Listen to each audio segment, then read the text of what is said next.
We found the village just before nightfall. Now what counts for night up here in the lowlands of a miss? Grey skies, cold winds, snow creeping through every crack in your boots. The place was a ruin, nothing left but blackened beams and stone outlines of homes. No people, no animals, no sign of warmth. Felt like the world had exhaled and forgotten to breathe again. Perfect spot for a sleep. I figured a roofless ruin was still better than sleeping in the open snow, so we spread out, checking corners, posted a watch.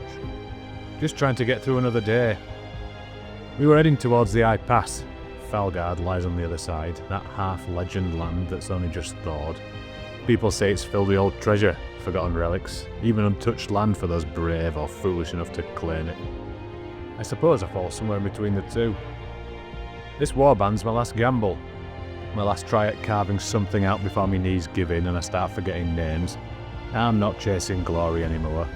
Just want a place to stop running, stop killing, stop trying to sleep with one eye open. But first, we need to make it through that pass. Didn't even get the fire lit before the first arrow hit. The bastards were waiting for us. Bugbears, half-starved, twitchy things, but clever. They'd have made the village their den, turned ruins into cover. As soon as we got close, they opened fire. One shot slammed off my chest plate, knocked the wind out of me. Another whistled past Barlin's ear. Ben wasn't so lucky. He took a hit and dropped hard. He didn't cry out, just crumpled. Thought he were gone. Ishi tried to circle around and get behind him, brave lad. Too fast for his own good. A spear caught him and dropped him cold. That's two down before he'd even drawn proper breath.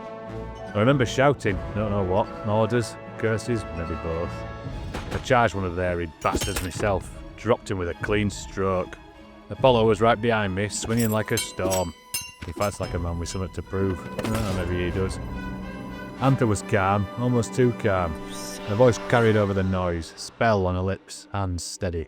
I saw one of the kobolds slow, his legs turned to clay. He barely moved before Apollo buried him in the dirt. Balin fired steady, keeping their heads down. Even when he missed, he made them flinch. I caught him glancing over at Ben, like he was hoping he might get up. Anther tried to join the fight directly, staff raised, teeth clenched. She's not built for it, but she didn't back down, not once. She went up in my estimations for that. The fight blurred after that, steel, snow, growl and breath. Apollo broke one's neck on a stone wall. I took another down near what looked like an old fireplace. Blood steamed on the ground. The last one looked around, saw his kin dead or dying, and bolted. I didn't chase, no one did. Nah, mercy. Just didn't see the point. When the snow finally settled, it was quiet again. Ben groaned, thank the gods, still breathing. Bleeding, but breathing. Ishi too, pale, shaking, but alive.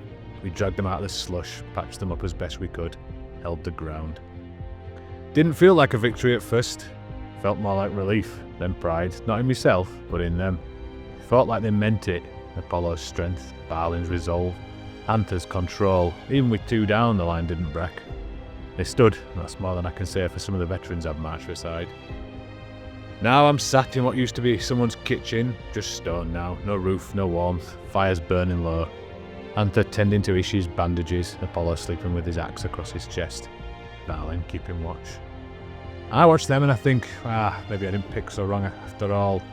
Maybe this lot will get me through to the other side of that pass, onto Falgard, to something better. Well, that's all for today. We march at dawn onto Eye Pass, and whatever Falgard has in wait for us.